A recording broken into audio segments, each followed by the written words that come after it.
Absolutely. We always, we share the same interests. Except the time when Yukis put forward the idea of a concept album based on the history of gin. We didn't go for that. Absolutely.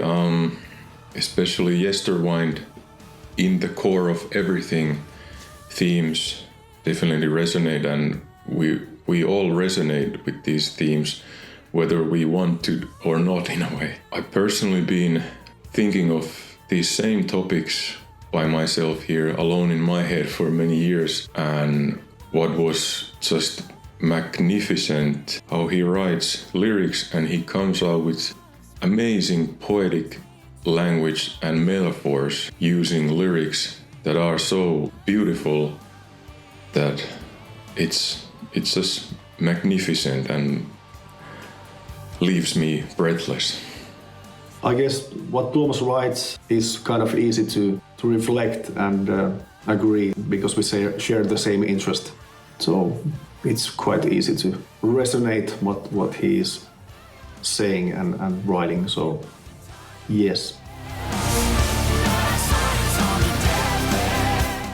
I remember that I was thinking, for example, for the song Sway, that I will use fretless bass, and I haven't played fretless really ever, and that was a bit of a didn't know how that's gonna go, because with the fretless bass you really need to be really precise, and I recorded that in 20 minutes. But then another thing, that when I thought about the easiest songs to play, one was Children of Ata, and that turned out to be the hardest for me. I guess the hardest song was The Weave, because it has some bass drum, continuous bass drum pattern that was a bit kind of not tricky, but still challenging to make it groove and make it part of the song. And also there was a couple of other parts in that song as well. So I think that was one of the hardest one. And the easiest one was probably the Lantern Light, because I didn't play any drums on it, so that was easy for me. Well, the hardest was definitely Supercalifragilisticexpialidocious, and the easiest was The Wheels on the Bus. Well, it has one of the heaviest bit of riffing I've ever heard, ever. It happens just before the coda at the end of the song, and it's magnificent. It's a multiple meaning song. Through the lyrics, you'll find answers. It's very long, almost like 10 minutes, and it goes through different feelings, and I think it's a great opening track for the whole thing. Very driven song, and I really enjoy that one especially. So great start of the album. Of course, we start to know each other along the road, and of course, in such that along the road you go into new situations, like going to the studio for the first time. And of course, that I had a little bit of butterflies in my stomach, that how would it could go. But I have to say that first day I met all the Nightwish guys, it was the feeling that on the first day that I've known these guys before, and I met them before. So in that sense, it was so relaxed, warm and homecoming experience, be in the studio with them. Everybody has the freedom to say their ideas for song arrangements, for example, and we worked as a band, that we rehearsed together, shared moments, playing wise and outside wise, having the Finnish rituals there, as like sauna, for example, and being in the middle of nature. It was just a beautiful experience, and the smoothest and most beautiful studio experience I've ever had. But those kinds of things can only happen, you know, when you meet like-minded people. So I'm really, really grateful for everything, and it went in the best possible way, and everything is going so nicely in the band. Dear people, lovely to be making experience together with them. It's not always the case that the heaviest song is the one that is heaviest music-wise. But if you think from that perspective, I would say An Ocean of Strange Islands is one that has very heavy elements music-wise to it. But I personally think that if a song is heavy, the theme of the song or the lyrics theme behind it, I think create a song that is really, really heavy, beautiful at the same time and all. And I think that song on this album is Lantern Light.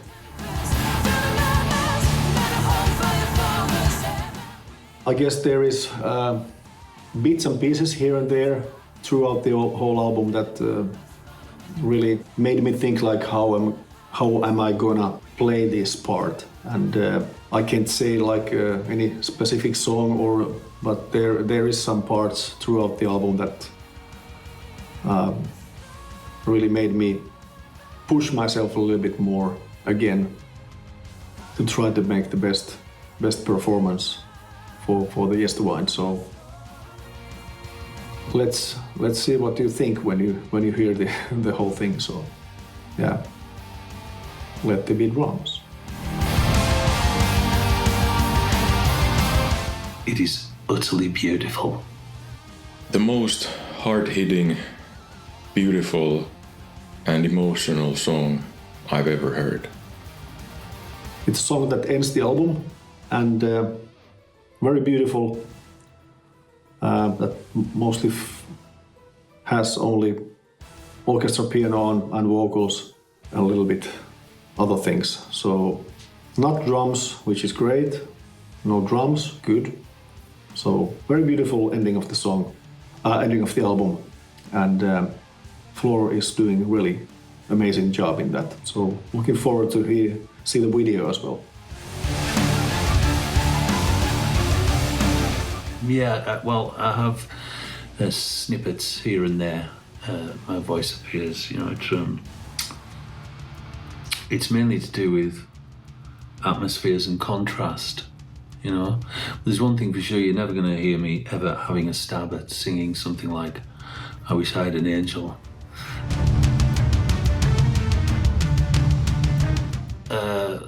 Lots of things, mainly wandering around the world looking at things. Metal detecting at metal festivals works for me as well. Best times in Nightwish, spending time with like-minded visionaries, as all the guys in the band are, just very, very dear people. Outside Nightwish, music also, with the other bands that I am, and also listening to music, nature. I like to go on hikes, walks in nature, beautiful. Our home, where we all live, and the good deeds that you see sometimes that people do to each other makes my heart very warm. Of course, to be part of the band and to be part of the community, so that's what brings me most joy. And of course, to be on the stage with the band, so I guess that's the most joyful thing to share. Share the music and share the things with the fans live. So that's the best. Yeah, I've just been reading a fantastic book called The Good News About Booze. Yeah, it's really interesting. I highly recommend it, and it gives you a good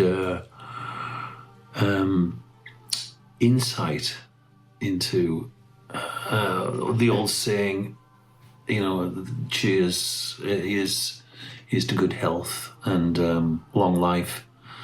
Yeah, you discover lots about that in the book. That's really, really splendid book. Empu is just brilliant. There's recent rumours of a sighting of him in Loch Ness. Somebody said they saw him there. But some think he's a hologram. They seek him here, they seek him there. But he exists only in the imagination. That's Loch Ness Empu. Not at the moment, because we're docked and we're getting repainted. So we'll wait a bit for that. That is still to be decided, what we will do in the future. For now, it's time for a break, like a breather, that there will be more life force in the future for Nightwish. And personally, if I think about it, the band's history, the band has existed almost in a few years, in 2 years, 30 years. So I think it's totally natural to have a break at some point, right? There has been some talks, of course, always to do a show with the big symphony orchestra. And of course it would need to be the London, because that's what's been on the albums, and of course it would be special, but let's see what the future brings. So hopefully one day. Yes, actually we talked about a little bit, maybe to release the whole thing for the fans to see, because it would really make a lot of sense. So many things happening, and there's so much material collected from those sessions. So I hope we can pull the full documentary later this year for all of you to see. So yeah. Actually, not yet. We haven't talked about it. Of course, it's a band's 30th anniversary year, so probably something will happen. We don't know what's gonna happen yet, but let's see. Yeah, no talks yet about that, but time will tell. The plan at the moment is to have a breather, a break with Nightwish, and okay, we signed a multi-album deal with Nuclear Blast, so there will be more music and everything in the future, but now it's time to focus on taking a break for Nightwish. Also, Winter Sun is another band that I'm playing.